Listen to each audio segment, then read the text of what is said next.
That means I understand and I'm good with what you're saying. No factor, which is you tell me that something's going on, I might look at you and say no factor, which means I got this. And those are good ones because they're used a lot. This is Zero Dark 30.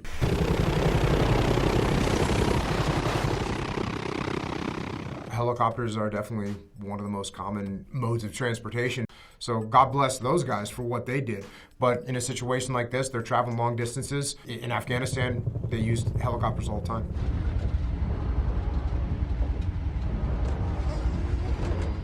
Dogs are pretty common. They're night vision, it looks like, in all these. Sometimes there's some more advanced goggles that have thermo as well, but from what I can see in these pictures, it just looks like regular night vision. Yeah, some of those are just even more advanced night vision goggles that give you a better field of view. Stay tight! Stay close when the bird sets down and takes off. You want your group to be assembled pretty closely until you start to move towards the target.